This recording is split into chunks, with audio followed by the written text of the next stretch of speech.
Hola, muy buenas tardes a todos y bienvenidos al aula virtual de la Fundación Tatiana Pérez de Guzmán el Bueno. Yo creo que ya muchos de ustedes son habituales y desde luego están acostumbrados ya a vernos siempre a estas horas. Hoy damos especialmente las gracias a Fernando Valladares. Es un gusto tenerle aquí. Y Fernando, bueno, yo creo que han tenido todos oportunidad de ver su currículum, pero a grandes rasgos les digo que es doctor en Ciencias Biológicas por la Universidad Complutense de Madrid, con premio extraordinario de licenciatura y de doctorado. Él es profesor de investigación del CSIC, donde dirige el grupo de Ecología y Cambio Global. Fernando es también profesor de otras universidades, como la Universidad Rey Juan Carlos, también profesor a nivel internacional, conferenciante, tiene más de 300 trabajos científicos entre artículos y libros, la mayoría en revistas internacionales sobre ecología, y yo creo que muchos de ustedes, yo desde luego lo he hecho así, le he visto en la televisión mucho estos días, también he leído algunos de sus artículos en el diario.es, donde tiene una sección fija. El tema que nos presenta, desde luego, es de una actualidad, de una rabiosa actualidad, ¿no?, que se suele decir, y bueno, yo creo que con grandes retos por delante. Así que, si os parece, les voy a dejar con él. Les recuerdo, como siempre, que las preguntas serán al final. Yo abriré el micrófono para que ustedes se la puedan realizar directamente a nuestro ponente, y sí que les agradecería que, en la medida de sus posibilidades, las escribieran en el apartado de preguntas y respuestas, que yo creo que todos ustedes pueden ver en la pantalla inferior de Zoom, y si nos están siguiendo a través de YouTube, les pido que las escriban en el chat y yo se las leeré al ponente. Ahora sí, sin más, Fernando, muchísimas gracias por acompañarnos hoy aquí en la Fundación Muy y bien. bienvenido. Muchas gracias. Es realmente un placer estar aquí esta tarde. Ha supuesto, como siempre, un estupendo estímulo para sintetizar, revisar las ideas que, efectivamente, como tú dices, pues en los últimos meses me han llevado algunos titulares, algunos más acertados que otros, y hemos intentado contribuir desde la ciencia pues al estado de emergencia, a los estados de emergencia en los que nos hemos ido metiendo, porque recordad, y va a ser un poco el principio y algunos de los ejemplos principales de esta presentación, que entrábamos de una emergencia climática en la cual se ha sobrevenido esta pandemia. Por eso el título, bueno, antes no quería dejar de agradecer explícitamente a la Fundación y a todos vosotros los que estéis allí escuchando, porque sin vosotros, sin vuestro interés, nada de todo esto tiene sentido. Así que muchas gracias de verdad. Lo importante, lo que más me estimula de estos eventos es poder explicar en las palabras más comprensibles y hoy con énfasis en un concepto, en el concepto de lo global, que nuestro cerebro no está particularmente bien preparado para trabajar en conceptos globales, pero nos hemos metido en unos charcos, por llamarlos así, en unos problemas de dimensiones globales y tenemos que hacer lo más posible por entender la globalidad de los problemas. Realmente hoy el énfasis va a ser en establecer piezas de información para que entendamos cómo de globales son algunas cosas y no debemos, por tanto, desanimarnos pensando que no tenemos margen de acción local. Hay mucho margen de acción local, pero tenemos el desafío fuerte de conectar nuestras acciones para que tengan un impacto global. Ojalá pudiéramos, siempre es fácil pedirle a nuestros políticos que fueran globales en su mirada, pero los políticos no se eligieron por eso, igual que tampoco se eligieron por ser valientes. Y ahora, fíjate, necesitamos políticos que sean valientes y globales, pero debemos comprender que ellos no se metieron en política o no entraron o no fueron elegidos por serlo. Así que toda la sociedad debemos ayudarles, debemos comprender la globalidad de los problemas, debemos encontrar nuestro papel, el de todos y cada uno, y desde la ciencia, como yo puedo un poco representar, lo que intentaré es contribuir con piezas de información para no convencer porque sí o por opiniones o porque a mí me parece, sino para ir poniendo esas piezas que ilustren precisamente las conexiones entre los problemas y cómo es necesario, no es un capricho el intentar resolverlos de manera global. Voy a pasar a compartir la pantalla para apoyarme en una serie de diapositivas, de presentaciones que he preparado para hoy, para que así me lleven un poco. Bueno, he dejado, estoy en la última, vamos a la primera, para que vayan guiando un poco mis ideas, porque siempre mi ambición es alta y quiero contar muchas cosas. Cuando se me da la oportunidad salgo como los toros, desbocado, queriendo ilustraros, pues, y me llevo a veces por la ilusión y la fascinación de cuántas cosas que aprender y cuántas cosas que conectar. Bien, ni la tarde da para todo, ni todos ustedes tendrán tiempo para fascinarse y entender todo lo que yo les pueda contar, así que he tenido que hacer una selección, ¿no? Bien, la primera idea que nos trae aquí, que recordad que fue antes que la pandemia, ya estábamos en un estado de emergencia climática y el problema era tan sencillo como que estamos calentando la atmósfera, ¿de acuerdo? El efecto invernadero y demás, no los voy a repasar y voy a entrar en más cosas. De hecho, el efecto invernadero, aunque ahora nos entren prisas por resolverlo, por atenuarlo, por mitigarlo, lo conocemos hace más de un siglo. Por ejemplo, en esta revista muy interesante, hace 108, 109 años, Francis Molena, sin calculadora de ningún tipo, a mano, hizo unos cálculos muy precisos sobre el efecto de la combustión del carbón en el clima. Los científicos llevan haciendo números con mayor o menor precisión sobre el efecto invernadero mucho tiempo, no es una cosa reciente. Las consecuencias, pues ahí permitidme que también pase un poco de largo, porque creo que todos los que estamos hoy aquí hemos visto las noticias, los documentales, hemos visto programas específicos de cambio climático, recordaremos todavía la cumbre de Madrid en la que se hizo un esfuerzo informativo muy grande, tenemos olas de calor, tenemos eventos extremos, tenemos sequías, tenemos danas, y a todo esto recurro un poco con estas 4 pinceladas para que lo activemos y lo pongamos ahora sobre la mesa como cosas asociadas, consecuencias de ese cambio climático.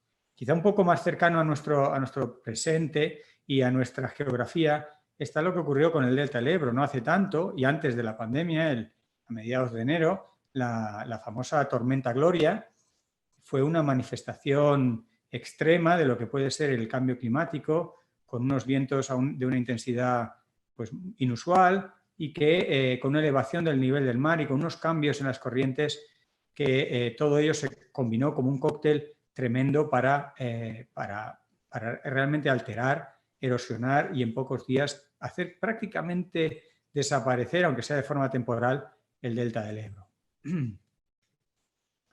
Antes de entrar en lo mío, que es lo que más me gusta y lo que mejor entiendo, que es la ecología, la biología, los organismos, quería traeros aquí unas pinceladas del Foro Económico Mundial, para que lo que vaya a decir, que veréis que lo podría decir un ecólogo, lo podría decir un antropólogo, lo podría decir muchas personas, lo están diciendo las personas más importantes a nivel internacional en relación a la economía.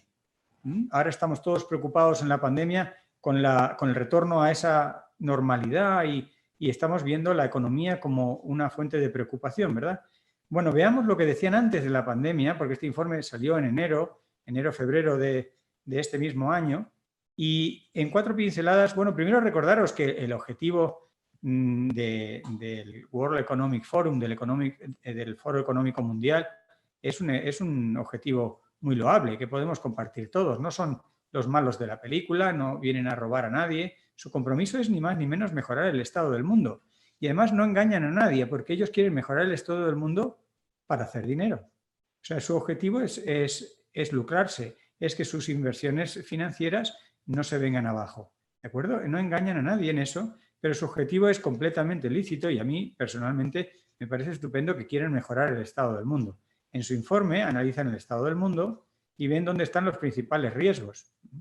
Hacen en colorcitos, pero los colores tienen la ventaja de que el verde es para la naturaleza, el rojo es para cuestiones sociales, el amarillo, naranja para geopolíticas, el azul es para la economía. Y en estas gráficas, que ahora creo que muestro con más detalle, en estas gráficas básicamente se muestran las probabilidades y los impactos desde el año 2012 hasta la actualidad en colores, deliberadamente sencillo para que de una pincelada uno pueda captarlo, dónde están los riesgos para la economía, los impactos y las probabilidades de que tengan un efecto negativo para nuestra economía. Y resulta que la economía no es un riesgo para la economía. Lo azul no es un riesgo para la economía, es verde y cada vez más cosas verdes que podemos listarlas y de hecho ellos las listan, como el cambio climático, la crisis de biodiversidad, cuestiones relativas al funcionamiento de los ecosistemas, son realmente los riesgos para la economía. Y dicho por economistas que de alguna manera están exentos de cualquier tipo de sesgo en este sentido en favor de la naturaleza. Ahora entraríamos en esta fase en la que os quería insistir en el concepto de lo global, con pinceladas, con ideas. ¿Cómo de global son las cosas? El cambio climático es muy global, pero hay muchas más cosas que también lo son. Y todas están interrelacionadas, conectadas de formas complejas, que no siempre la ciencia comprende exactamente, pero comprende lo suficiente para saber que hay conexiones. Las rutas aéreas es una forma de poner en contacto rápidamente distintas zonas de la Tierra, pero en el fondo es un trasvase de un flujo de materia y energía a gran escala, a escala planetaria, a escala global. Estamos poniendo en contacto, del mismo modo que durante siglos o milenios han hecho las propias aves y otros organismos migratorios, estamos poniendo en contacto distintas zonas geográficas, transportando energía y materia. El concepto de teleconexiones es muy importante en este sentido. Es un concepto de origen climático, de tal forma que eventos climáticos en un rincón del planeta acababan teniendo un efecto en otro rincón muy distante. Estas teleconexiones que en algunos momentos parece ciencia ficción o parece pues algo anecdótico, resulta que regulan de una manera muy potente el clima de todo el planeta. Y sabemos cada vez más que esas teleconexiones son la regla y no la excepción. Pero teleconexiones hay en todo. Por ejemplo, en el gráfico de la derecha he representado algo muy sencillo, muy abstracto también y muy sintético, que es la apropiación de la productividad primaria neta. ¿Qué quiere decir esto? ¿A dónde va a parar la productividad primaria neta? ¿Dónde se la lleva el ser humano? Veis algunas flechas que van a parar, esto era para el 2007, estas cosas van variando de año en año, y vais viendo cómo hay algunos sitios que actúan de sumidero y otros sitios de fuente, y Europa es un auténtico sumidero de materias de materia y energía. Y hay más globalizaciones que no tienen que ver necesariamente o de forma muy directa con la especie humana, que se suman y que tenemos que tenerlas presentes. Por ejemplo, el polvo, los viajes estratosféricos del polvo a larguísimas distancias, a 5.000, 8.000, 12.000 kilómetros, transportan nutrientes y microorganismos, transportan materiales, transportan energía y transportan información biológica. Y aquí os represento 2 o 3 de los grandes viajes estratosféricos que se conocen para el mundo, que ponen en contacto el sudeste asiático con Estados Unidos o África con el Centroamérica. Y relacionado con esto, un ejemplo que quizá muchos conozcáis es el denominado polvo del desierto. Ese polvo del desierto que, a pesar de lo extenso que es el océano Atlántico, lo atraviesa tras apenas unos días y va fertilizando, va aportando esos fosfatos, esos elementos que se encuentran en el polvo del Sáhara y lo aportan a los bosques del Amazonas y a los bosques del centro de América. De hecho, los ríos más caudalosos de la Tierra no son ni el Mississippi ni el Nilo, son estos denominados ríos voladores del Amazonas. Estos ríos voladores del Amazonas son las auténticas bombas de evaporación que toman la fuerte humedad del suelo, de las precipitaciones, y la movilizan en horas o en días a la atmósfera, generando unos auténticos ríos que, como digo, generan la movilización de toda esa cantidad de agua, con los que os podéis imaginar también el intercambio de energía, porque para pasar de distintas fases, de líquido a sólido, de sólido a gaseoso, etcétera, el agua consume o suelta energía, con lo cual esto es un regulador energético planetario tremendo. Y estos inmensos ríos voladores no serían posibles sin el polvo del desierto. La ruta de la seda, por ejemplo, es otro caso, en este caso totalmente humano, en el cual se trasladan de un rincón a otro de Eurasia, incluso algunos rincones de África, grandes cantidades de materia y energía. Hay las conexiones, hay que tenerlas en cuenta si queremos comprender no solo procesos culturales, sino procesos biológicos, procesos ecológicos e incluso físicos.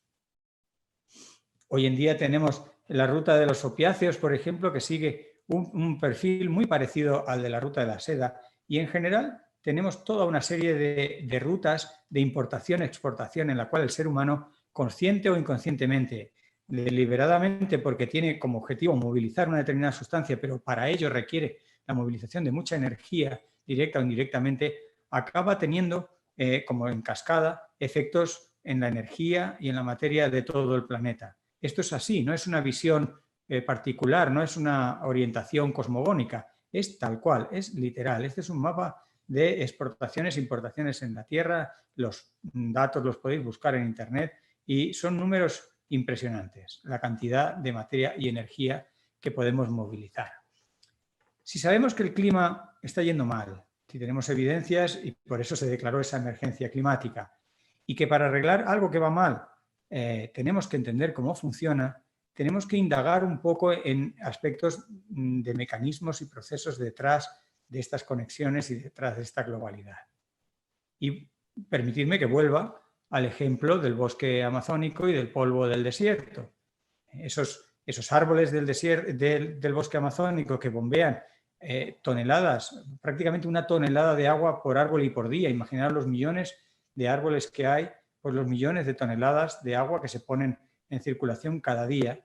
Todo eso no sería posible si no fuera por la fertilidad aportada por el polvo del desierto. Ahí tenemos un mecanismo, una explicación por qué esa fertilidad compensa la pobreza de esos suelos o la limitación que tendrían los suelos amazónicos para dar cabida a esa función tan gigantesca. Y la escala de este proceso es tal que toda una región comprendida entre Paraguay, el norte de Argentina, el sur de Brasil, una región que se denomina en ocasiones Mercosur, y sería actualmente, o sería prácticamente una región muy árida, con una producción muy baja, de no ser por esta gigantesca formación, ese triángulo de prosperidad causado por los bosques amazónicos en funcionamiento, acoplados con esa cadena de fertilidad que le llega del Sáhara. Ahora voy a pasar un poco de puntilla por muchas cosas. Permitidme que no entre en todos los detalles. Voy a dar como pinceladas. Para entender el cambio climático hay que entender el clima global. Os animo, os doy algunas palabras clave para que luego profundizáis en vuestros ratos o en los conceptos que más os llamen la atención. Básicamente necesitamos entender 4 o 5 cosas que interaccionan con el cambio climático, que el cambio climático las convierte en menos predecibles o que acentúan los efectos del cambio climático. Tenemos la oscilación del Atlántico Norte, que ahora mencionaré un poco, que nos afecta directamente a la península ibérica, ya sabéis los frentes que entran por Galicia. Tenemos la oscilación del Ártico, que es un juego de altas y bajas presiones entre el Ártico y las regiones subpolares. Las corrientes en chorro que se generan asociadas a esa oscilación del Ártico. El Niño, como un evento típico de teleconexión, y el dipolo del Índico. Ya os digo, no voy a entrar en todos los detalles. Este sería el mapa de la circulación global, las células en las cuales el aire caliente sube y al cabo de unos cuantos miles de kilómetros se enfría y baja. Esta célula no es perfecta porque la Tierra rota. Al rotar, las células se van girando y van generando esos vientos alisios que tienen un componente noreste-suroeste, ¿verdad? Y que son los vientos que llevaron a Colón en su día a América. Esto hace que las cosas se vayan complicando y que no sea una célula perfecta, regular, sino que tenga ya una disposición algo más complicada. La oscilación del Atlántico Norte es muy importante, sobre todo para nosotros, porque tiene que ver con los juegos de altas presiones y bajas presiones, las bajas en Islandia y las altas en Azores. Cuando esto se desplaza o cuando la intensidad baja, entonces tenemos lo que se denominan situaciones de NAO, North Atlantic Oscillation, positiva o negativa, y entonces estamos en condiciones en las cuales o bien en una condición de positiva, ¿no? Se denomina cuando aumentan los vientos del oeste y se generan veranos frescos, inviernos medios y húmedos en Europa e inviernos muy cálidos en Norteamérica. Si el índice es negativo, desaparecen estos vientos del oeste. Cristóbal Colón lo hubiera tenido más difícil hacer el recorrido, y en Europa se sufren unos fríos intensos, con tormentas por el sur muy fuertes, y en Norteamérica también inviernos muy fríos. Esto forma parte de una variabilidad climática normal. Esta variabilidad hay que entenderla y hay que entender cómo se conectan las distintas células, porque se va a ver afectado y se está viendo afectado por el cambio climático. Con la oscilación ártica pasa un poco lo mismo. Es otro juego de altas y bajas presiones. Cuando estamos en condiciones normales, tenemos una célula de la fase positiva en la que hay mayor presión atmosférica en la zona del Ártico, y entonces en esa zona se queda el aire frío confinado. Cuando eso se altera, cuando existen fluctuaciones por las razones que sean, y el cambio climático lo que hace es disminuir las diferencias. ¿Por qué? Porque calienta lo que tendría que estar frío. Hace menos frío lo frío. Al hacer menos frío lo frío, esta oscilación ártica y lo que está asociada a la oscilación ártica, que son estas jet streams, estas corrientes en chorro, pues se ven alteradas. Y ahora veréis que os mencionaré algunos conceptos que habremos oído en el telediario y que diremos, ¿pero qué tiene que ver? Pues tiene que ver por esta globalidad de los procesos. Para deciros una pincelada, cuando hay una fase negativa de esta oscilación del Ártico, se elevan las temperaturas en el norte y se ha visto que en zonas extensas de Siberia, por ejemplo, se desencadenan incendios muy difíciles de controlar. Las corrientes en chorro están muy asociadas, es lo que os decía. Las corrientes en chorro se mantienen firmes cuando precisamente lo frío está muy frío y lo cálido está muy cálido. Y esa zona de transición es muy neta y es muy intensa. Esta corriente en chorro es la que nos permite regresar de Estados Unidos a Europa en menos tiempo, ¿verdad? Es la que aprovechan los aviones para volar un poco más deprisa. Las anomalías, bien, las anomalías cuando empieza a existir este calentamiento global, lo que producen es que se atenúe esta corriente en chorro. ¿Qué ocurre? Al atenuarse, veis la figura de abajo a la derecha, por ejemplo, se forman estas especies de vaguadas. La corriente ya no se mantiene tan rígida, tan fuerte, y ocurre que el aire frío puede llegar, y se ha observado temperaturas no polares, pero derivadas de condiciones polares en Cuba, en un sitio totalmente tropical, y se han encontrado condiciones subtropicales en Siberia. Esto se debe precisamente a estas vaguadas, a que se atenúan estas células, ¿no? Y habremos escuchado ya en los informes de nuestro propio parte meteorológico, en las noches en que queremos ver qué ha pasado y qué va a pasar, pues hemos empezado a oír esta figura de vaguadas. Y no sabíamos muy bien qué son estas vaguadas. Son unas vaguadas, digamos que en forma bidimensional, cuando algunas las representa en un plano, y es aire frío que va hacia el sur y aire cálido tropical que viaja hacia el norte. El tema se complica aún más con las famosas danas, que también nos sonarán a todos y que fueron en buena medida las causantes de la tormenta Gloria que mencionaba cuando el evento en enero, que nos dejó casi sin delta del Ebro y que afectó mucho a muchas zonas de España, pero sobre todo al levante mediterráneo. Las danas son estas vaguadas, digamos, que quedan aisladas, de pronto quedan aisladas y navegan de una forma poco predecible o sin un rumbo muy fijo, y son células de aire frío que en cualquier momento pueden generar lo que generan, grandes trombas y lluvias muy peligrosas. Las alteraciones en estas corrientes en chorro se triplicarán, se calcula que para el 2050 triplicarán las turbulencias violentas, teniendo impactos muy directos en la aviación civil. Bien, quería irlo aterrizando a un ejemplo. El ejemplo mío de hoy fundamental va a ser Australia, porque lo tenemos todavía cerca. Yo creo que todavía nos acordamos de lo que ocurrió en Australia en diciembre, en enero de este año. Y en Australia lo que sabemos es que cada vez hace más calor. Este gráfico muestra muy claramente que especialmente a partir de los años 80, todos los años han sido más calurosos del promedio. Australia es más cálida por algo global, por un efecto invernadero global, porque los gases atrapan calor de forma global, no lo hacen más en Australia que en otro sitio. En Australia se dan unas condiciones meteorológicas determinadas que agudizan los efectos del calentamiento global.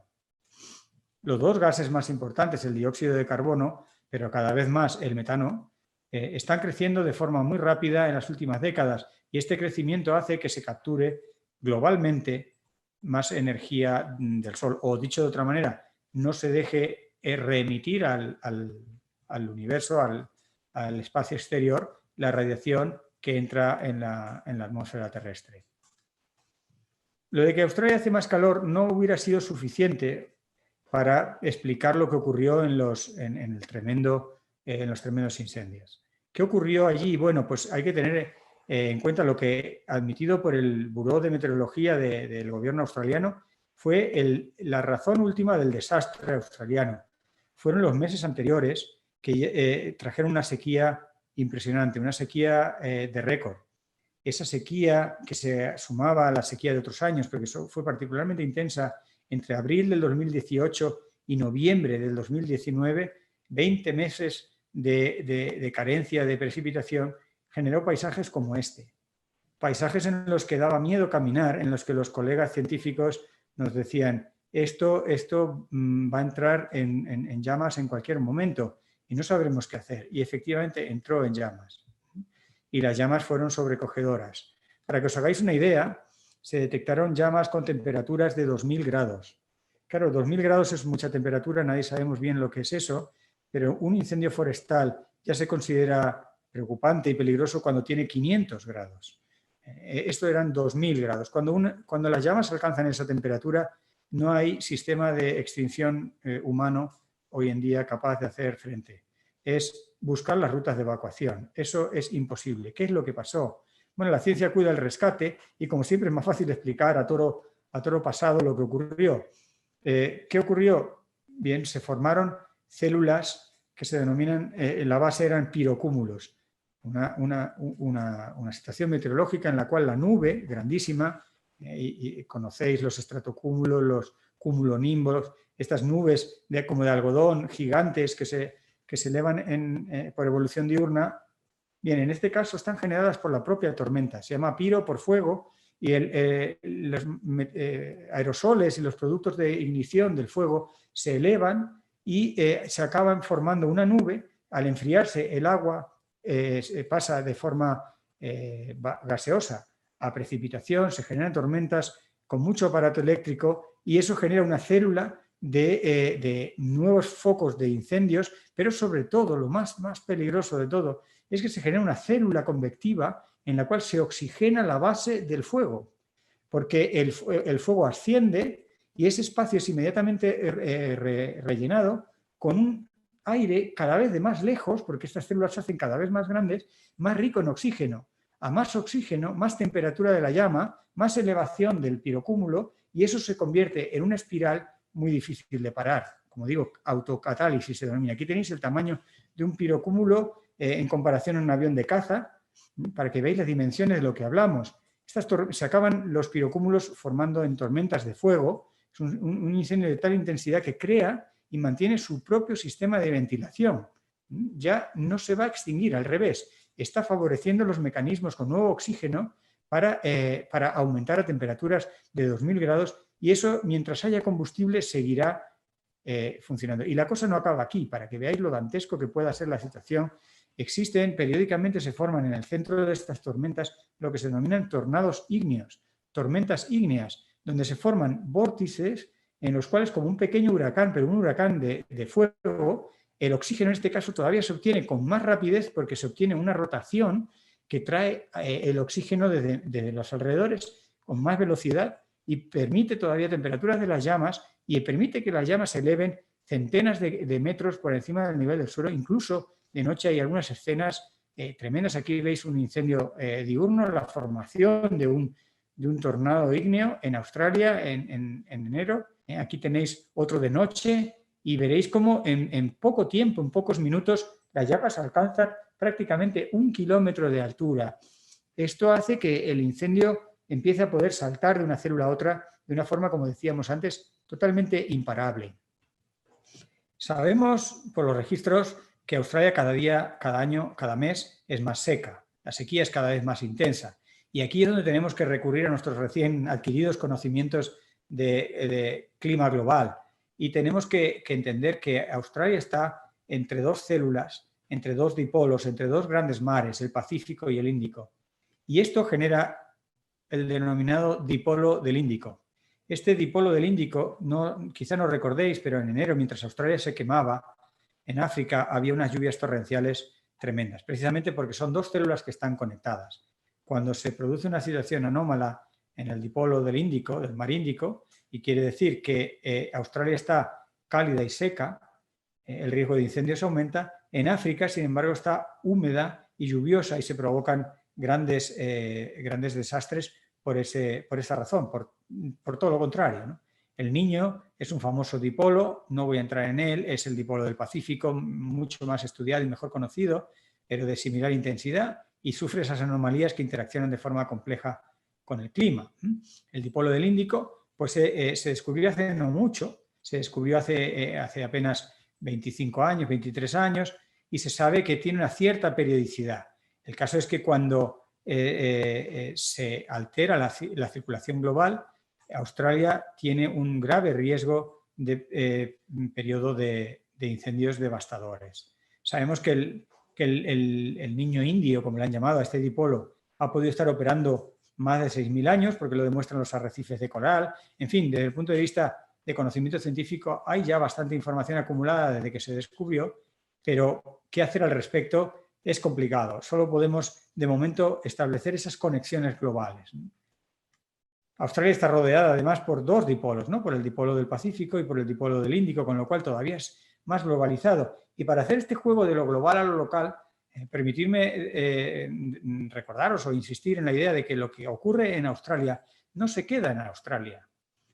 Los fuegos de Australia generaron unas nubes, unos humos, unos aerosoles de tal cantidad que en pocos días salieron de Australia y al cabo de una semana se registraban en ciudades de Sudamérica y a los 10 días había registros de contaminación incrementada por los incendios australianos en un alto número de ciudades de todo el planeta. Así que las cenizas de Australia fueron cenizas globales, la contaminación asociada fue contaminación global, indudablemente lo sufrieron más en Australia, pero Australia experimentó el futuro. Esta gráfica es una manera de representar el clima esperado, promedio, etcétera, y dónde se sitúa el 2019. Aquí tenéis lo que hubiera sido normal, la temperatura normal del mes de diciembre hubieran sido 26,5 grados, que es la línea discontinua de la zona inferior, ya no existe eso. La nueva situación normal serían 28,2, que es la siguiente línea continua, tampoco fue lo que se registró, ni mucho menos. En el 2018 se registraron del orden de 2 grados más y en el 2019 se registraron 2,5 grados más. Es decir, si recordáis el Acuerdo de París y las situaciones en las que los científicos de forma cauta sugerían no rebasar el 1,5, en cualquier caso no rebasar los 2 grados, Australia de momento a modo puntual, pero ya ha rebasado esos límites y ya hemos visto algunos de los posibles escenarios asociados. Así que de Australia hay todavía mucho que entender para asumir la escala realmente global de esos incendios. Y no pensemos que porque Australia es quizá lo más remoto que hay en este planeta de España, es algo que no nos afecta. Nos ha afectado en la contaminación de nuestras ciudades y nos afecta al clima global y a su variabilidad. Este concepto, el de globalidad, relacionado con la salud del planeta, es lo que ha llevado a varios proyectos y quería destacar un par de ellos. Uno que se llama tal cual, la salud planetaria, en el cual la salud de la civilización humana y el estado de los sistemas naturales está intrínsecamente relacionado. Hace apenas 5 años, la Fundación Rockefeller y la mejor revista de medicina del mundo, The Lancet, lanzaron el concepto y lanzaron el proyecto. Y hay otro proyecto tan interesante que os animo a que consultéis, que se llama One Health, una salud. En las Naciones Unidas crearon un programa denominado Una Salud, en la cual la salud de las personas, la salud de las plantas, la salud de los animales está estrechamente conectado. No se puede entender lo uno sin lo otro y no hay esa cosa llamada salud del medio ambiente como algo externo a la salud de las personas. Fijaros que estamos hablando de límites muy directos a la medicina. El 80% de los cánceres infantiles tienen una razón ambiental directa o indirecta. El 80%. ¿Qué quiere decir? Que si entendemos, mejoramos ese medio ambiente, estaremos haciendo mucho más por los cánceres infantiles, siguiendo con este ejemplo, que lo que puede hacer la medicina, porque no está en el campo estricto de la medicina humana, es medio ambiente. Y ya que estamos todavía desescalando de una pandemia que nos ha dejado boquiabiertos, ¿no? de la COVID-19, la contaminación y la COVID-19 están estrechamente relacionados como no podía ser de otra manera. Os traigo solo una pieza para apoyar esta idea, pero habría muchas más. Un estudio muy importante en los Estados Unidos, donde todos los condados de la costa este, sobre todo, pero en general con muchos datos de Estados Unidos, se mostró que ligeros incrementos en la contaminación atmosférica, tan ligeros como haber estado respirando durante los últimos años apenas 1 microgramo por metro cúbico de las partículas que se denominan 2,5, que es un tipo de de partículas que quizá algunos conoceréis, un contaminante, un pequeño aerosol muy ligero, muy ligero. Bien, pues apenas 1 microgramo por metro cúbico, que es prácticamente nada, aumenta un 15% la mortalidad por coronavirus. ¿Quién iba a pensar que limpiando ligeramente nuestras atmósferas habrían muerto menos personas, del orden de un 15% menos en esos condados de Estados Unidos? Por supuesto, lo mismo se aplicaría a los condados de todo el planeta. Tenemos un montón de ejemplos inversos que nos hablan en este sentido. Por ejemplo, sabemos que en los Juegos de Pekín, en el 2008, las medidas drásticas que el gobierno chino adquirió de forma urgente para que no se cancelaran los Juegos Olímpicos, conllevó que los bebés chinos pesaran 24 gramos más al nacer. 24 gramos más al nacer, en unas medidas directas en apenas unos meses de respirar un aire menos contaminado. Y se calcula por el profesor Burke en la Universidad de Stanford, con datos todavía preliminares, que se han salvado la vida de unos 4.000 niños menores de 5 años y de unos 73.000 adultos mayores de 70 en China, precisamente por haber reducido la contaminación en China debido al confinamiento que el gobierno chino estableció en su país. 4.000 niños y 73.000 adultos se calcula mínimo, son datos muy conservadores, se han salvado la vida por haber tenido la atmósfera más limpia. Ahí tenéis un ejemplo indiscutible de la salud del planeta y la salud de las personas intrínseamente conectada y cómo afrontamos de forma ya directamente sanitaria muy diferente una pandemia si estamos con un medio ambiente de un modo o de otro. Y finalmente voy a hablar de las cosas que han salido más en la prensa y que os animo, si queréis, a que consultéis. Luego os daré alguna referencia más. Pero voy a dedicar un par de diapositivas a la relación entre pandemias y biodiversidad. Recientemente hemos celebrado el Día Internacional de la Biodiversidad y para muchos la biodiversidad es una fuente de placer, es un gran lujo, ¿verdad? Es como tener el Guernica de Picasso y todos le deseamos larga vida a la biodiversidad, pero lo vemos como algo, algunos anecdóticos, otro algo externo, algo que, bueno, hay unos locos que les gustan los pájaros, otros las mariposas, a mí me da un poco igual, la mitad de la humanidad vive en ciudades, poca biodiversidad ven, ¿verdad? Y se ve la biodiversidad como algo frívolo, como algo, ven, hay que cuidarlo. Bueno, pues mi campaña en los últimos meses ha sido sacar información científica para demostrar que nuestra propia vida depende de la biodiversidad, que no es un lujo. Nadie pensó al comienzo de una pandemia, o nadie se acordó de los bastantes trabajos, pero dispersos en la literatura, que apuntaban a una estrecha relación entre la biodiversidad y directamente lo que se denominan zoonosis, es decir, infecciones de origen animal que acaban entrando en la especie humana. ¿Por qué la biodiversidad nos protege? ¿Cómo nos protege? Creedme que esto se apoya en, digamos, una veintena de buenos artículos científicos que no voy a entrar en todos los detalles, pero que voy a resumir los 3 principales grupos o formas de mecanismos por los cuales la biodiversidad nos protege y por los cuales, si queréis, de la forma más egoísta, debemos conservar la biodiversidad. Hay 3 niveles de biodiversidad. Tenemos la diversidad más grande, la de grandes grupos funcionales, la de predadores, herbívoros, animales, plantas, esa gran biodiversidad, mediante las interacciones que se establecen en un ecosistema sano, establecen unos controles poblacionales, de forma que ninguna especie portadora de un eventual patógeno, sea un virus, una bacteria, se sale de sus valores demográficos habituales, escapa al control porque es un ecosistema rico donde las especies interaccionan, compiten, depredan, se necesitan, y esa red intensa y rica de interacciones controla las poblaciones, entre otras, de las que puedan albergar patógenos peligrosos para la especie humana. Y no tenemos que pensar en ecosistemas muy lejanos y muy exóticos, no tenemos por qué irnos a los trópicos ni a las selvas donde se han originado algunas de estas pandemias que tanto nos preocupan. Tenemos el caso de la tuberculosis animal y el lobo, por ejemplo, en Asturias.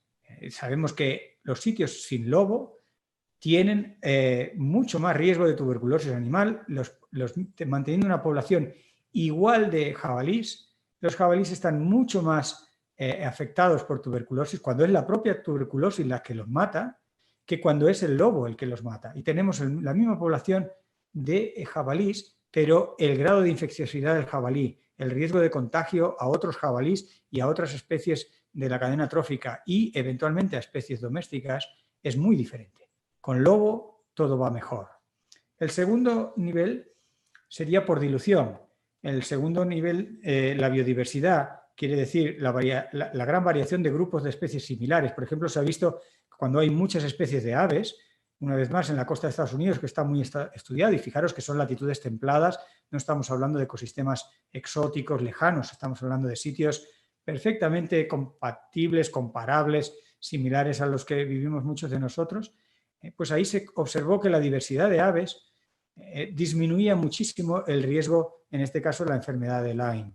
No, perdón, de la enfermedad del virus del Nilo. La enfermedad del virus del Nilo disminuía muchísimo en humanos cuando en los condados, en las zonas donde se tomaban medidas, existía una alta diversidad de aves. Y se encontró lo mismo con la presencia, pues cuando había distintos grupos de mamíferos, si no dominaban los ratones, por ejemplo, y había además de ratones zarigüeyas, también el riesgo de zoonosis era muy inferior, los casos detectados peligrosos en la especie humana de zoonosis eran mucho más pequeños y este proceso se denomina dilución. La carga vírica, la carga del patógeno queda diluida y aunque el riesgo no desaparece, queda en unos niveles mucho más bajos que cuando esa biodiversidad se ve amenazada. Y el último efecto es muy parecido al anterior y tiene en cuenta la diversidad genética. El hecho de que los individuos de una misma población no somos genéticamente iguales. Lo estamos viendo a la hora de sufrir los efectos del coronavirus, que no hay dos personas que lo suframos igual. Bien, pues esto tiene grandes ventajas si además de tener la diversidad nosotros, que somos la que la padecemos, la tienen las otras especies, las especies que lo puedan ir transmitiendo o pensemos que hay muchos patógenos ahí fuera, pues que esos patógenos queden de alguna manera amortiguados por el hecho de que haya una alta diversidad genética. Caso contrario, por ejemplo, una explotación ganadera, los brotes de gripe aviar que se han desatado cuando la diversidad genética de esas granjas era tan baja que cuando eventualmente, porque están muy protegidas con mucho antibiótico, etcétera, pero eventualmente un patógeno entra en una de esas granjas, los individuos son genéticamente muy próximos y el patógeno arrasa con aquella población y el problema sanitario escapa de control, ¿no? Así que la diversidad genética es otro de los mecanismos más íntimos, pero que tiene que ver con la biodiversidad y que opera tanto en sistemas naturales como en sistemas humanizados.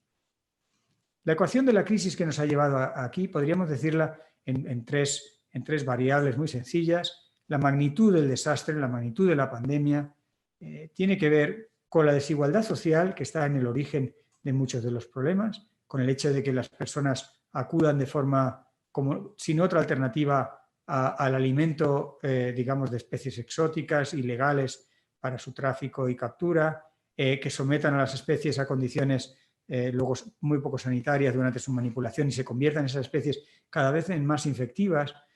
Todo este síndrome de cosas tiene un fuerte origen en la desigualdad social, en la forma en la que nos relacionamos con la naturaleza.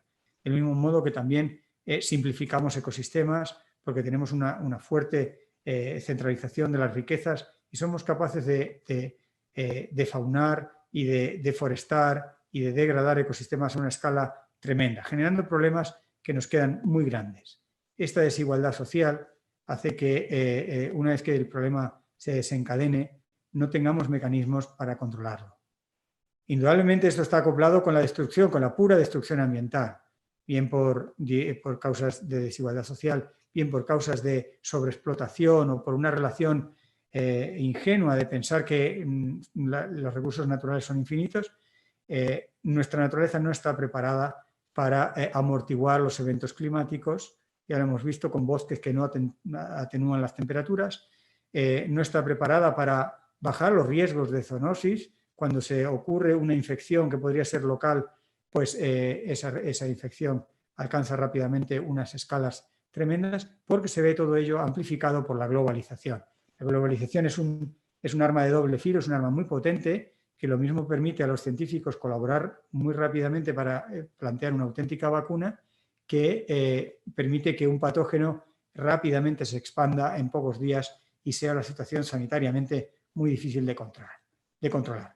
Por eso hemos hablado en algunos de estos artículos que han salido en estos meses de que la vacuna, la mejor vacuna, es la vacuna de la naturaleza bien conservada, una naturaleza funcional que permita mantener interacciones, que permita mantener este efecto protector de la biodiversidad, el efecto protector de un bosque poco fragmentado, que sabemos que está relacionado con un menor índice de zoonosis, de riesgos de patógenos, que no es una vacuna perfecta porque no es específica, porque no es perfecta, no te baja completamente el riesgo a cero, pero que es una vacuna que opera las 24 horas del día y que te previene ante patógenos que tú ni siquiera todavía sabes que te pueden atacar. Las Naciones Unidas hablaban de esos patógenos como un virus X que en un momento dado asolará y resulta que ese virus X este año ha tomado forma de coronavirus, pero vendrán más virus X. Tenemos todas las papeletas para una nueva pandemia.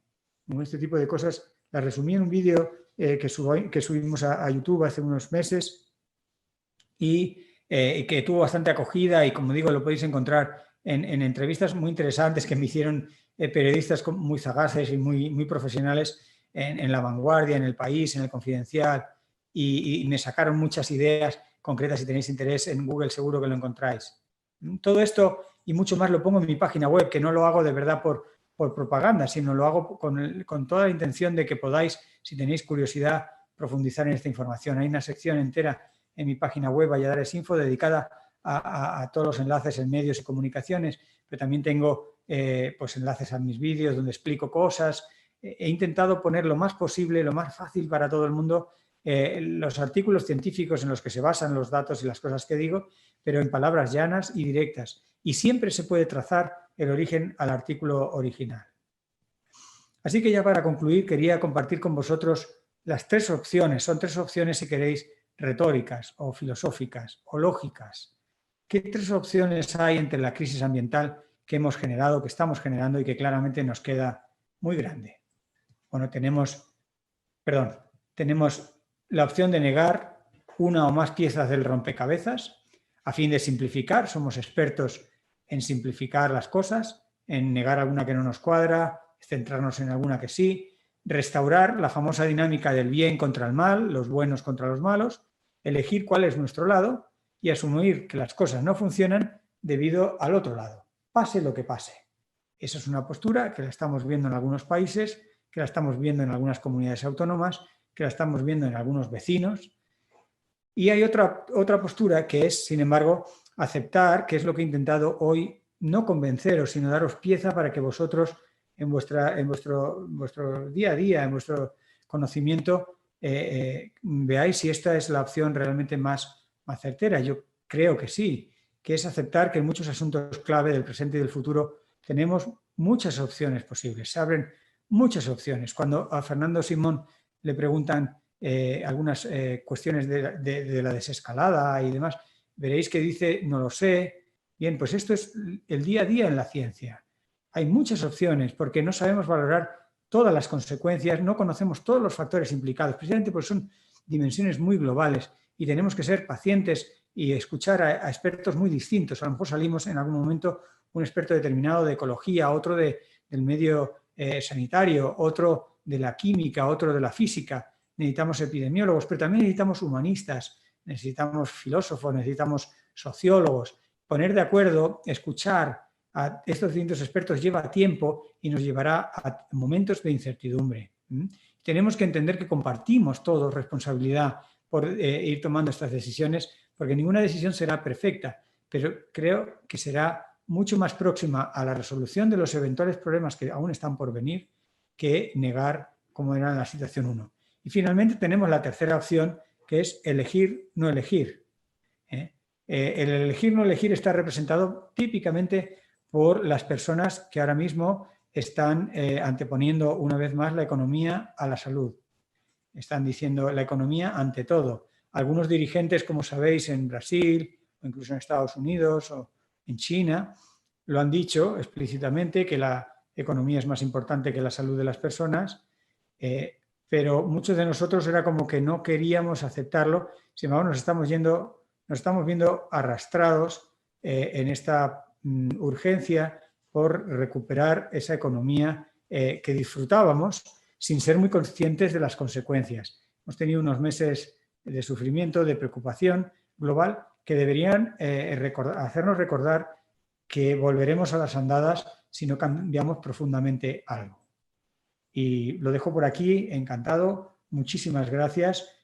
Como os decía en mi web, valladares.info, en mis canales La Salud de la Humanidad, podéis encontrar muchas más reflexiones, datos, y estaré encantadísimo de escuchar vuestras preguntas y en lo que pueda, pues en hacer un esfuerzo por contestarlas.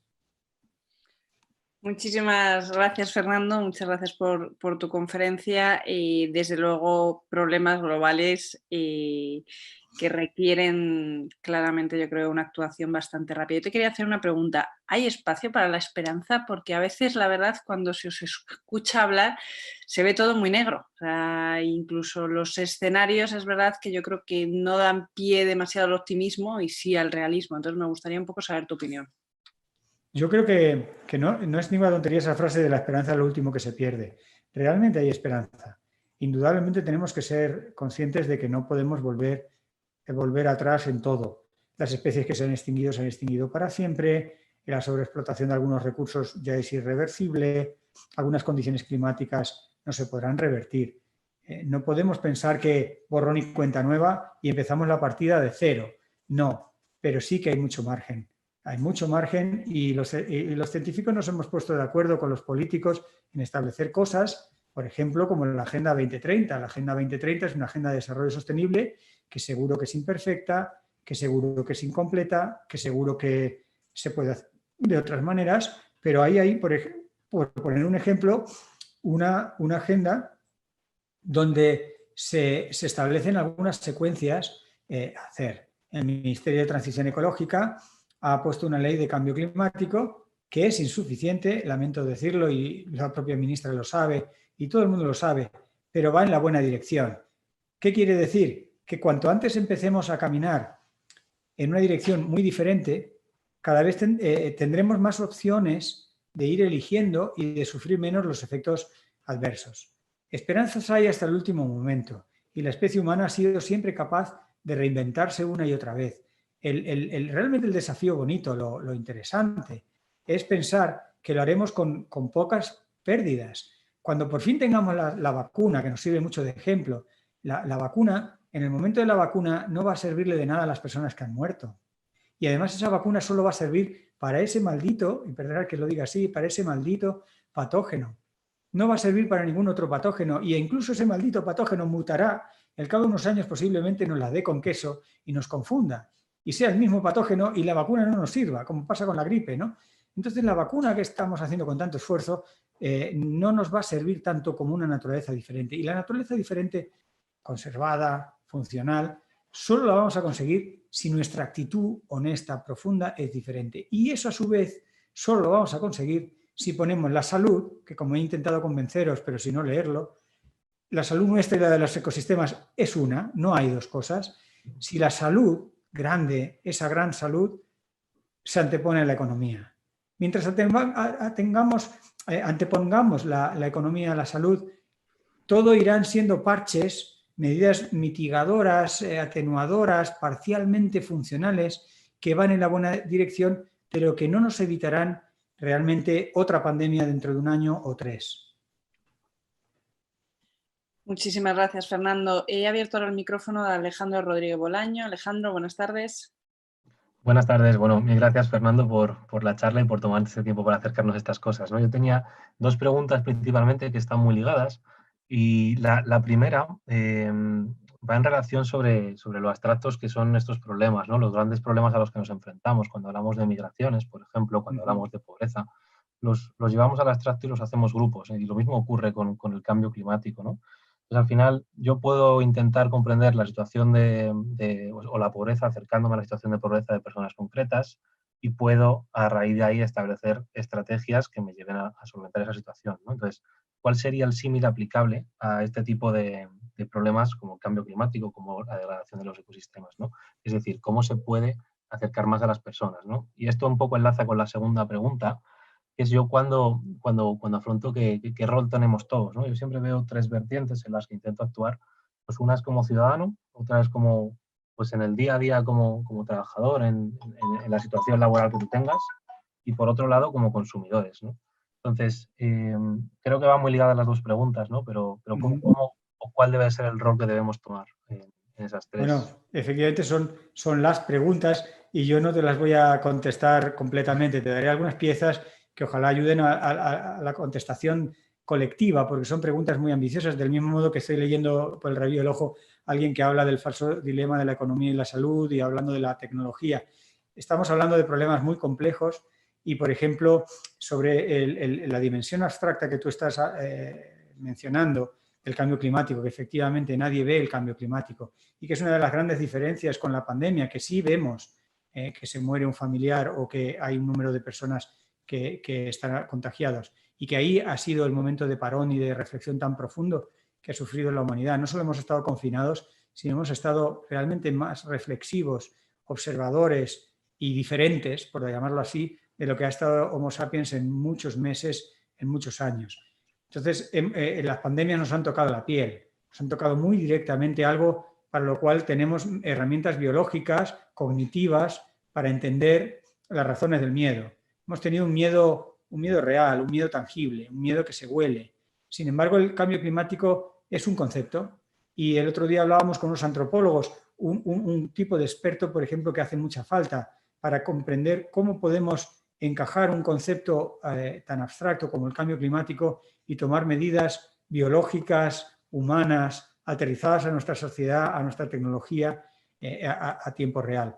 No es nada fácil. Creo que lo primero que hay que hacer es seguir quietos, en lo que podamos quietos. Hemos visto que estando quietos vamos no solo ganando tiempo, en este caso para disminuir la carga sobre el sistema sanitario, que era lo que nos tuvo quietos tanto tiempo, sino también vamos viendo la respuesta de los ecosistemas e incluso vamos viendo cómo la gente que no es especialmente sensible al medio ambiente, empieza a valorar aspectos del medio ambiente que nunca se había dado cuenta al ver esas imágenes, al disfrutar, al anhelar esa naturaleza que a lo mejor por lo que sea ahora no puede disfrutar. Entonces hay una dimensión importante que quizá haga ir cambiando ese talante. ¿Qué podemos hacer cada uno de nosotros? Pues podemos hacer muchas cosas. Jugando con el tema de hoy, de lo local y de lo global, tenemos que ayudar a nuestros políticos a que piensen globalmente y a que sean valientes, a que tomen medidas que puedan no ser populares y por tanto que no les aseguren la reelección. Pero nos tenemos que creer nosotros.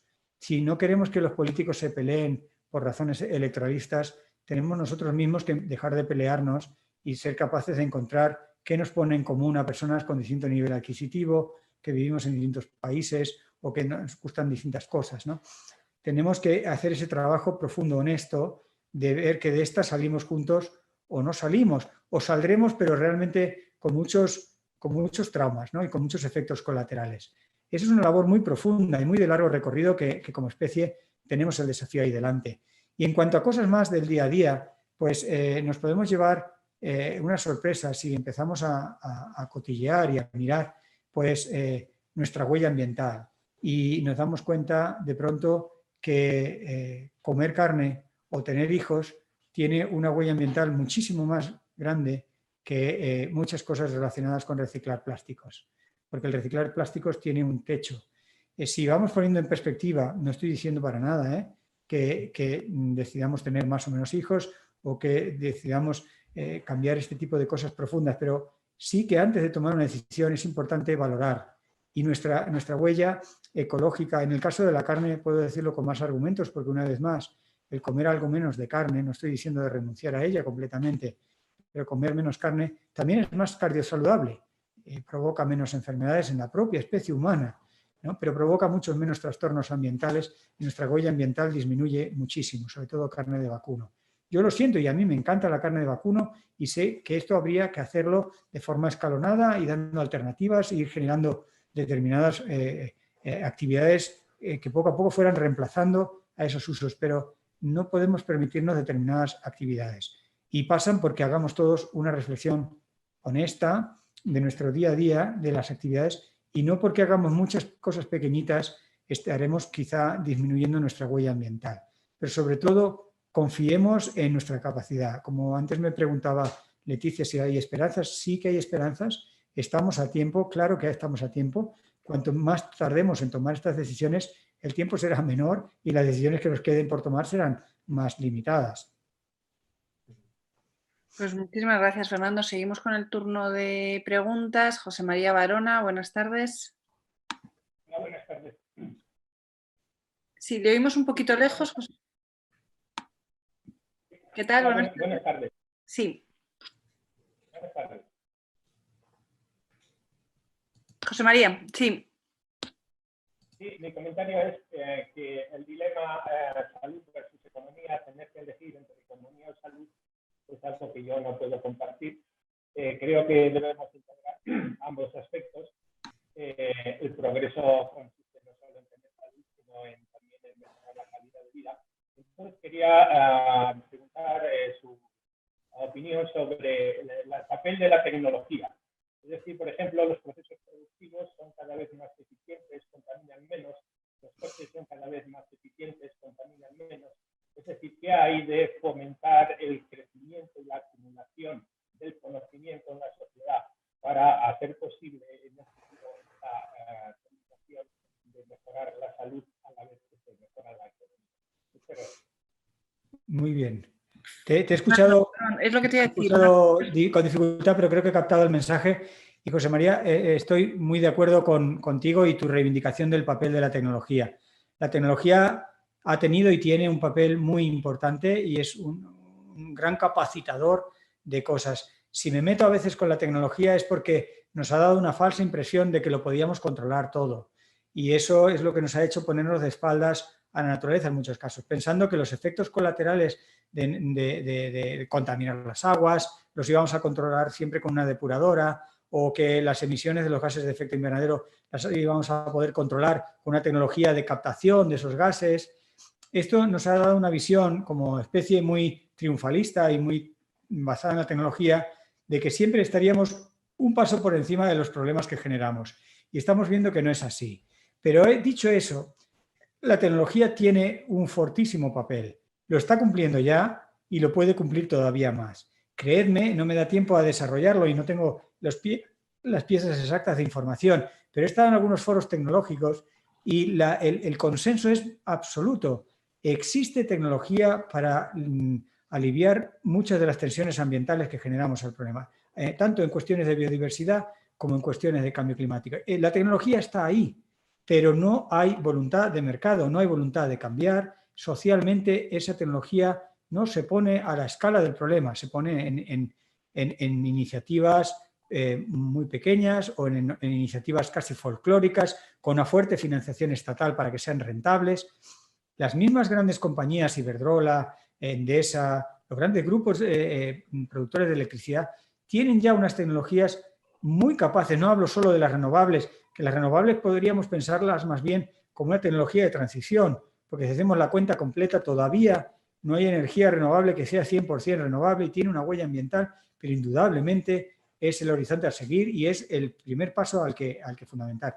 No me refiero solo a esas tecnologías renovables que tienen sus limitaciones, sino hay muchas otras tecnologías de muchas otras cosas que por supuesto que están ahí. Creedme, yo mismo, como dirían los jóvenes, he flipado cuando me he encontrado soluciones tecnológicas ante muchas cosas. El problema es que no hay voluntad social, política, colectiva, de ir haciendo esos cambios, porque pensemos que estamos hablando de cambios profundos, no son cambios cosméticos de, en lugar de ir con un coche así, voy a ir con un coche híbrido. No, estamos hablando de cambios profundos, estamos hablando de que mucha gente directamente no tenga coche. Estamos hablando de cambios tan grandes que supone que muchas tecnologías no se estén pudiendo poner en potencial. Y recuerdo esa idea de que, ojo con la tecnología que muchas veces, como las vacunas, es reactiva, surge como reacción ante un problema. Y los problemas los estamos aprendiendo a medida que los generamos y algunos son muy grandes. Por eso, ese punto de Pepito Grillo de precaución, que no, la tecnología no nos sacará de todas, nos ha sacado de muchas y sabemos que nos puede sacar de muchas de las actuales si la hacemos a la escala y si somos capaces de hacer el cambio económico, el cambio social que requiere la implementación de esas tecnologías que ya están disponibles. Sí, Jorge, buenas tardes. ¿Qué tal? ¿Qué tal, Leticia? ¿Cómo estás? Muy buenas Buenas tardes. tardes, aquí desde la ciudad de Lima, Perú. Mis felicitaciones, mis congratulaciones por esta fantástica disertación del profesor Fernando Valladares. La pregunta es la siguiente, profesor Valladares. El componente de la excesiva individualidad que nos caracteriza atenta directamente contra el entendimiento de esta crisis global. ¿Acaso, esta es la pregunta, no sería válida la tesis propugnada por el sociobiólogo Edward Wilson de tener que hacer valer la postura del superorganismo, que es nuestra propia especie, ante la arremetida del individualismo al que me acabo de referir? Vale decir, ¿acaso no sería válido establecer ya de una vez una gobernanza mundial? Muchas gracias. Muchas gracias, Jorge. Realmente, dicho con tus palabras, suena muy bonito y te agradezco la pregunta. Y la respuesta es sí. Es tan sencillo como sí. El truco, el desafío, la dificultad está en el cómo. Yo como científico llevo algunos años y por eso creé ese canal y por eso estoy intentando ponerme a su vez en contacto con otros especialistas, porque ni yo lo sé todo ni ellos lo saben todo, y esto estamos ante un problema, una situación realmente compleja. Es cómo. Y a mí me gusta desde la biología poner ejemplos. Wilson le gustaban los ejemplos de las hormigas. A mí me gustan también los ejemplos de los bandos de estorninos o de aves que son capaces de simultanear su vuelo y hacer un vuelo sincrónico de miles de organismos sin un jefe, porque son capaces de percibir, los mecanismos se empiezan a entender de cómo son capaces de hacerlo, pero sobre todo ningún estornino volando a 80 kilómetros por hora con un halcón que les amenaza va a cuestionar dónde está lo que tiene que hacer. Ninguno se va a parar en seco y va a decir, no me da la gana ir a la izquierda, no me da la gana dejar de volar, ahora me planto. No, ningún estornino lo hace, lo haces y punto. ¿Cómo logramos eso? Claro, ahí las Naciones Unidas una vez más establecen varios escenarios, la imposición por la fuerza, y lo estamos viendo que eso no funciona y que eso tiene un límite. Por mucha fuerza que ejerzas, siempre habrá un porcentaje de la sociedad que se niegue y encuentre las formas de incluso revolverse y generar una causa en contra. Hay distintos mecanismos. Yo, como humilde científico, digamos, lo que intento es contar, hablar y escuchar también. Escuchar a la gente, aprender por qué la gente podría no entender la globalidad de un problema. Y entonces entender cómo podría yo explicar o qué partes faltan del problema para que la gente lo entienda. Claro, mi proceso es un proceso muy lento, porque mi proceso eventualmente daría lugar a que la humanidad en su mayoría entendiera. Y una vez que lo entiendan, o sea, que un político se ponga de acuerdo conmigo no va a ser difícil, porque yo me puedo poner de acuerdo prácticamente con cualquier persona, sea de la ideología que sea, con tal de que lo razone, lo base en observaciones y demás. Entonces, conmigo no tiene la dificultad ese político, la dificultad la tiene con gente que no ha desarrollado a lo mejor esa visión crítica, que no ha sido, por lo que sea, no quiero sentirme para nada superior a nadie. Nadie interprete mis palabras como que he sido, como que soy superior a nadie. No, por mi profesión como científico pasa por analizar los datos y analizar todas las posibles interpretaciones y juego con la incertidumbre, con la ignorancia, pregunto a expertos y ese es mi modo de operación. Entonces, pero también reconozco que haciendo eso iríamos muy despacio. Ahora necesitamos un cambio social bastante más rápido porque los problemas van deprisa. Entonces, ¿cómo? El cómo lograr que el individualismo, estamos viendo que ante las grandes crisis, de hecho, el ser humano recurre a mirarse el ombligo, ¿no? La nueva ideología política es la del ombligo. ¿Cómo es tu ombligo? Decide por tu ombligo no debe ser compartido, tu ombligo, la independencia universal de tu ombligo. Lo estamos viendo con autonomías en la Unión Europea, con países, con presidentes que se oponen y que hacen dimitir a los ministros de Sanidad cuando hablan en nombre de la ciencia, pero no es por ignorancia, es por ombliguismo, es una variante muy pérfida, que es yo me miro esto y lo voy a arreglar esto, sin darse cuenta precisamente de lo que he intentado contar hoy, de que tu ombligo depende de la globalidad del mundo. Y cuando lo entiendes, si lo logras entender, creo que será más fácil aceptar. Y a mí me falta un ingrediente para el cambio social, que es el ingrediente de la motivación, porque muchas veces, y sobre todo arrastramos décadas de activismo ecologista, de activismo social para defensa de la naturaleza, que se basa mucho en en la responsabilidad ética, en la obligación, y eso ha llegado hasta donde ha llegado. Uno de los países que ha mostrado el máximo nivel en eso es Alemania, y llega a un 28-29% de cuota política, y es insuficiente. Tenemos que llegar a un 90%. O sea que lo de Alemania, que sería el mejor ejemplo, es insuficiente. Así que cómo llegar a eso requiere cambios muy profundos. Estamos viendo cosas muy esperanzadoras como los jóvenes, que sin entender tanto, sin acudir a profesores tan aburridos como yo, ellos son capaces de saltar a la realidad y decir, no me gusta esta realidad, la voy a cambiar. No sé muy bien cómo. Cuando quiera cambiar una cosa concreta, le pregunto al que sepa de esta parte de la realidad. Y esos son movimientos inspiradores. Y no es casualidad que los hagan los jóvenes, porque los jóvenes tienen ese ingrediente de novedad y de búsqueda de novedad que a los viejos nos falta. Así que debemos ser capaces y generosos de pasarles a los jóvenes el conocimiento sin la carga de responsabilidad, de culpabilidad y de todo tipo de obstáculos para hacer ese cambio social que necesitamos que sea decidido y rápido. Pero realmente los detalles del cómo, Jorge, los tenemos que trabajar entre todos, tenemos que escuchar a antropólogos, humanistas, psicólogos y todo tipo de expertos muy distintos a los que normalmente se ven en los telediarios y en videoconferencias. Fernando, muy ligado quizás a lo que estabas comentando, Alejandro nos pregunta, dice, ¿está todo perdido a nivel político? Dice, cada cumbre del clima saca el mismo resultado, hay que aumentar la ambición política. Efectivamente, las cumbres del clima son un espejo, son un auténtico espejo de la realidad. Es como si al levantarte por la mañana te ves en el espejo y dices, ay, tengo 2 ojos, me hubiera gustado tener 3, pero es que tienes 2 ojos.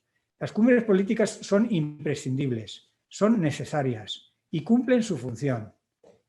Buscan una diplomacia internacional, una gobernanza a una escala en la que el ser humano nunca ha funcionado, pero ha sido capaz las cumbres del clima, que no son capaces para mucho más, poner de acuerdo para firmar a 190 y tantos países en algunos convenios que algunos de ellos son bastante vinculantes, aunque no tienen derivadas en multas y en sanciones.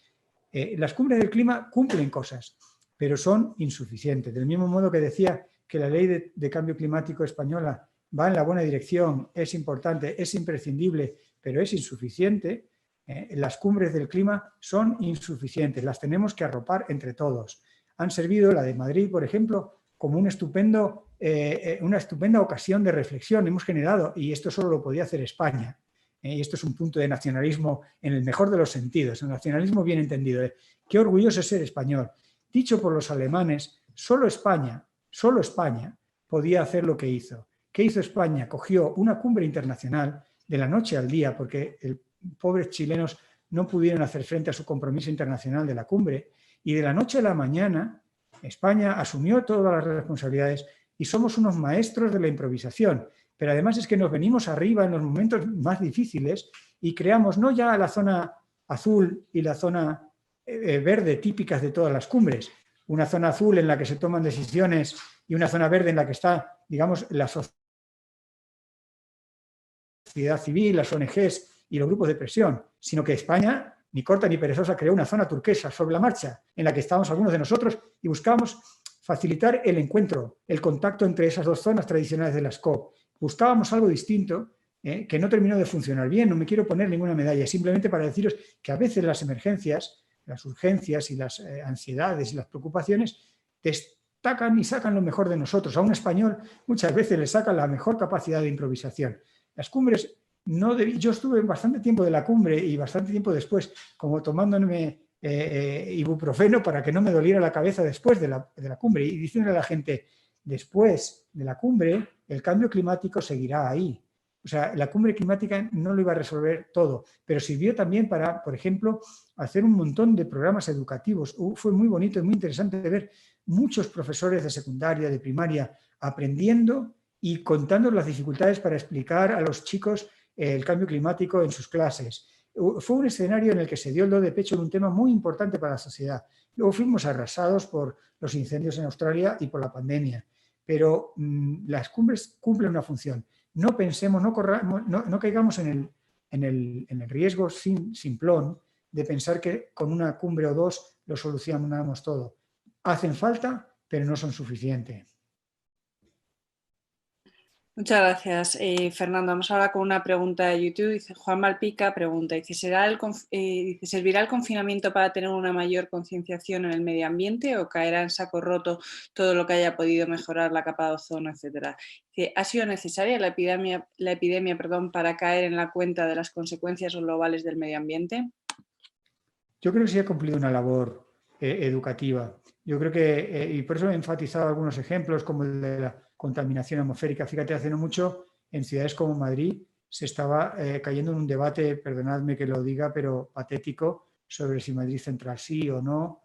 Caray, no sé si queda alguno todavía de ese debate, pero realmente los datos fueron demoledores. En la pandemia, os lo he traído, un 15% de mortandad más por coronavirus, aquellas personas que estuvieron respirando atmósferas con 1 microgramo nada más por metro cúbico de partículas de 2,5. ¿Quién se cuestiona Madrid Central ahora? O si se lo cuestiona en base a la libertad de movilidad de quién, para qué, dónde.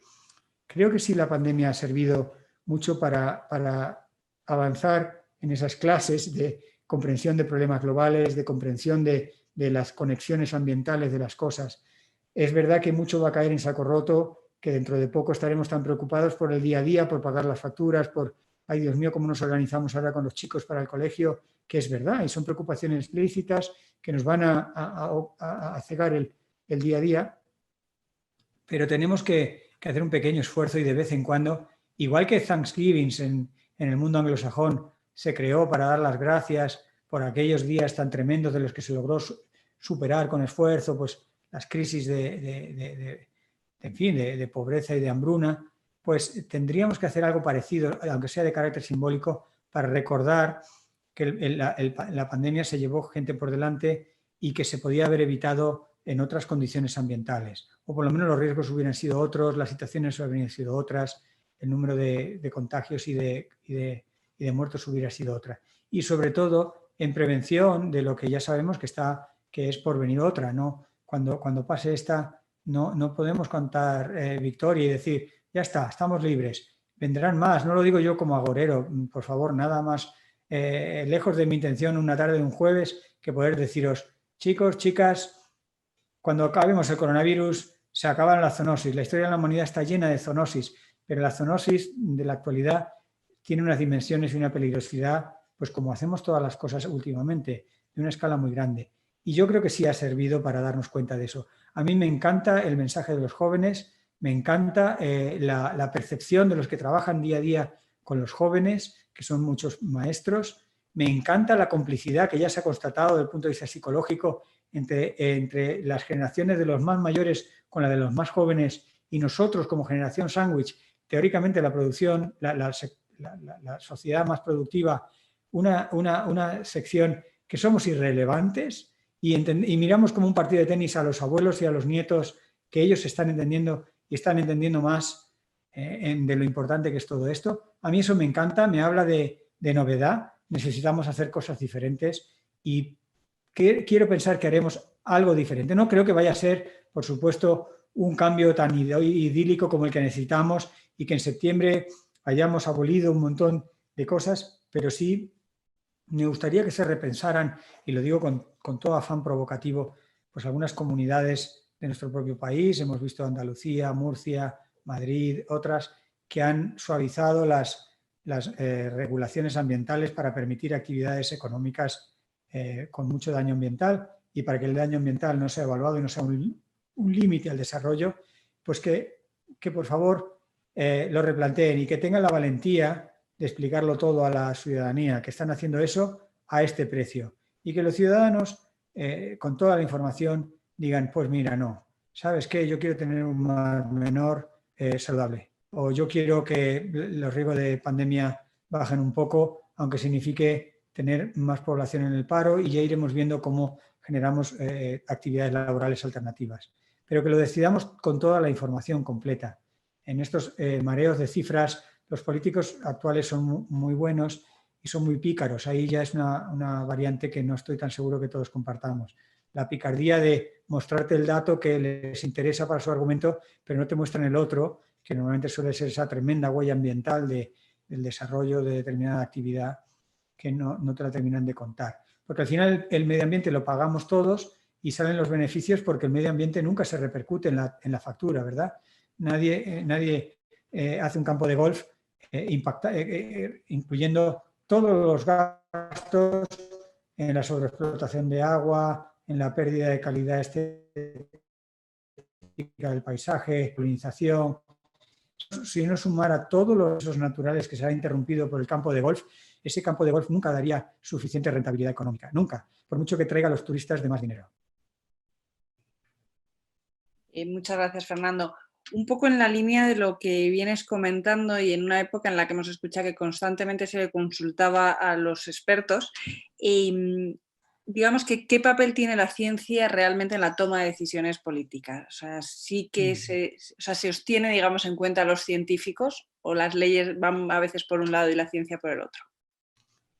Bueno, a mí me gusta traer a mi querido y admirado Félix Rodríguez de la Fuente, que algunos no tan viejunos quizá todavía lo reconozcan o lo recuerden.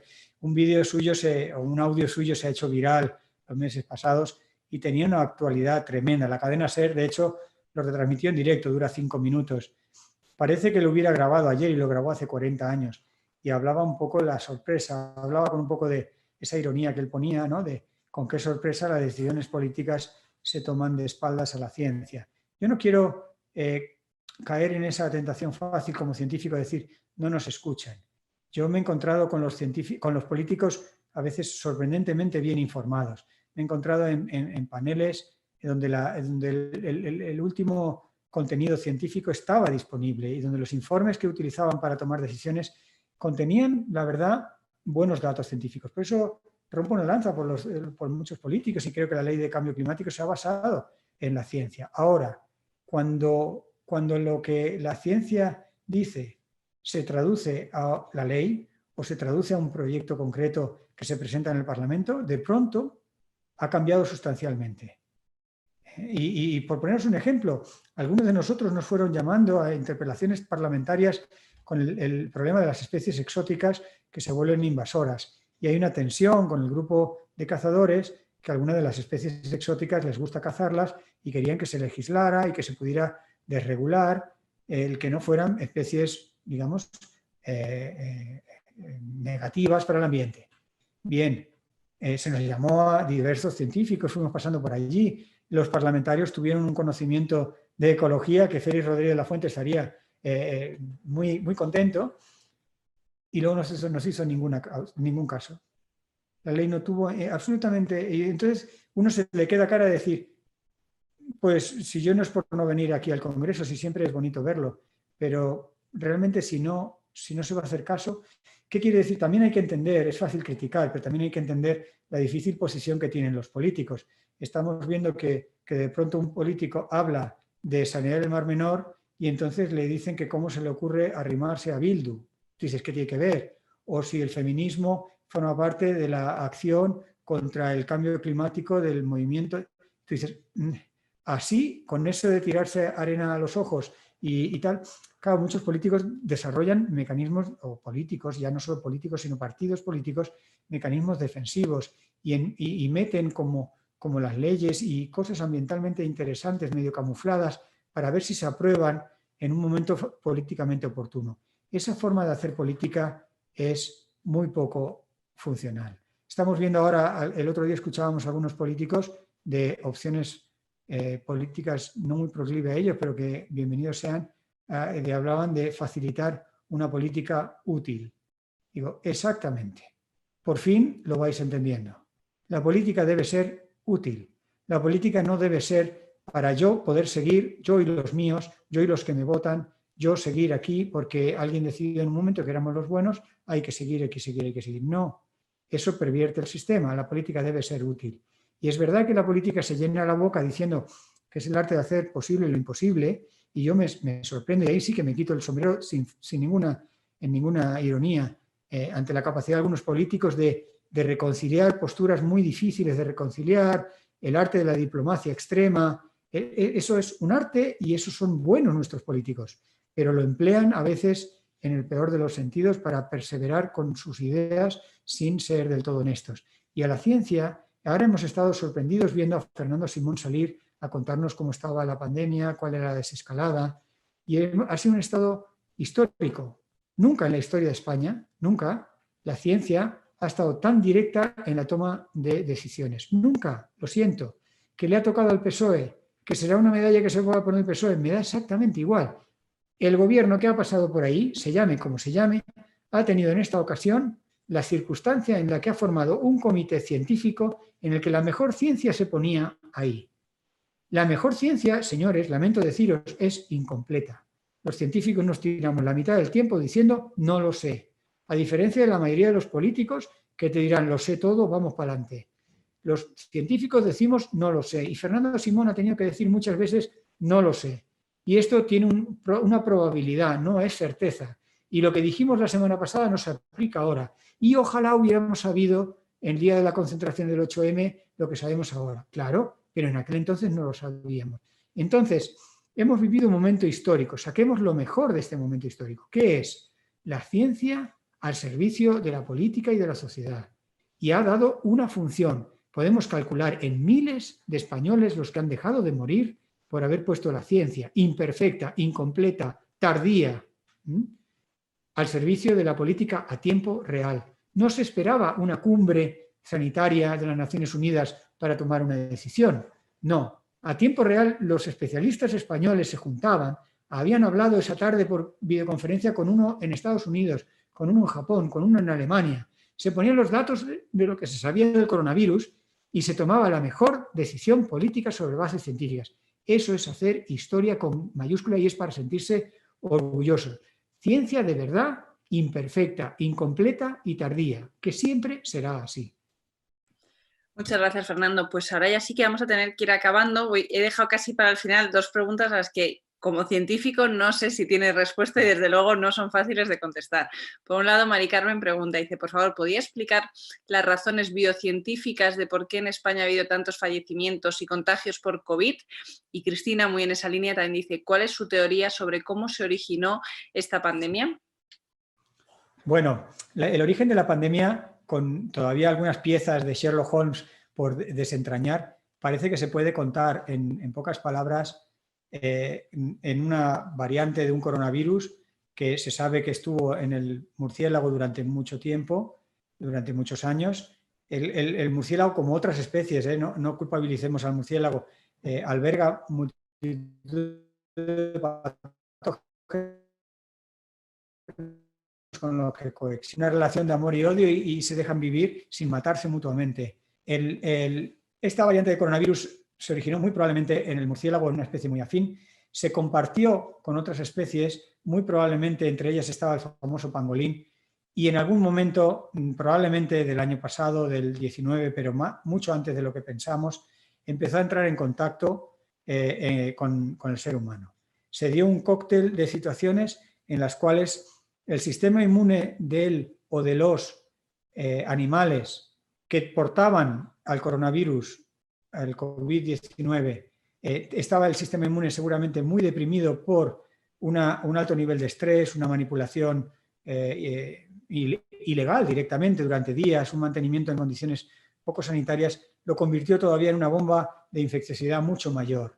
Y a partir de ahí es difícil saber exactamente en qué momento y en qué persona y a qué personas saltó. Pero debió saltar probablemente más de una vez, posiblemente desde el pangolín, y una vez que saltó, posiblemente más de una vez, como digo, fue difícil de controlar porque el sureste asiático está altamente globalizado. De allí, paradójicamente, lo trajeron a Europa, como sabéis, no los chinos, sino lo trajeron alemanes e ingleses en primera andada, luego ya sí lo trajeron chinos, luego lo trajeron también otros españoles. Quiere decir que hubo este efecto de personas de negocios que rápidamente pasaron del ambiente donde había coronavirus en unos niveles importantes para adquirirlo a una sociedad inerme, indefensa, sin un sistema preparado ni sanitario ni inmunológico individual ante ese nuevo patógeno. Ese parece que es el mecanismo. La otra pregunta, ¿cuál era la que me hizo el origen? Mari Carmen te preguntaba, dice, si podías explicar las razones biocientíficas de por qué en España ha habido tantos fallecimientos y contagios por COVID. Bueno, pensemos que en España no ha habido tantos. Las lecturas estadísticas hay que hacerlas también en términos relativos a la población, y España no ha ido tan mal, no es un país para sentirse para nada avergonzado. La respuesta sanitaria ha sido muy buena y no ha muerto ni mucho menos tanta gente como no solo podría haber muerto, sino como ha muerto en otros sitios. Los datos exactos no los tengo aquí, pero no somos ni mucho menos el peor país, pero ni con mucha diferencia, ¿eh? Estamos entre los mejores países, eso dicho sea de paso. Pero es verdad que podríamos haber estado mejor y se piensa que precisamente nuestros hábitos sociales han tenido mucho que ver. Ahora, buena medida del distanciamiento social, estas medidas de precaución que estamos teniendo ahora, tienen mucho que ver con dejar de besarnos, abrazarnos, estar tan cerca. Los anglosajones en eso tienen una ventaja, y es que normalmente mantienen una distancia natural en sus conversaciones, en sus reuniones, y eso disminuye drásticamente el riesgo.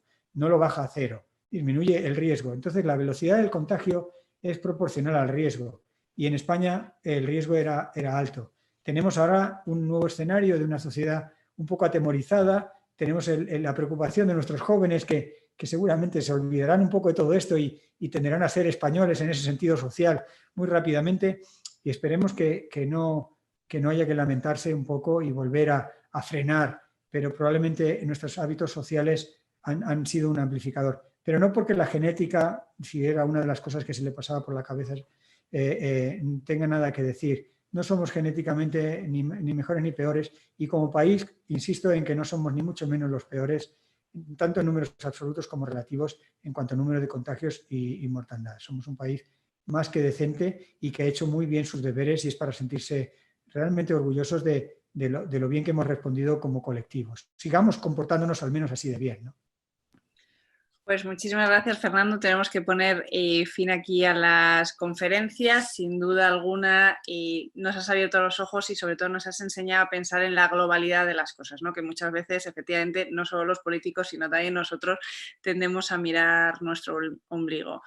Muchas gracias de nuevo por estar aquí. Muchas gracias a todos los que nos escuchan desde sus casas, y seguir animándoles a todos a que sigan las conferencias que estamos organizando. La semana que viene pues, nos acompañarán por un lado Florentino Portero y José Manuel Sánchez Ron, con 2 temas que estoy segura de que serán de su interés y que pueden ver en nuestra página web. Muy buenas tardes y de nuevo muchas gracias, Fernando. Gracias a todos. Adiós.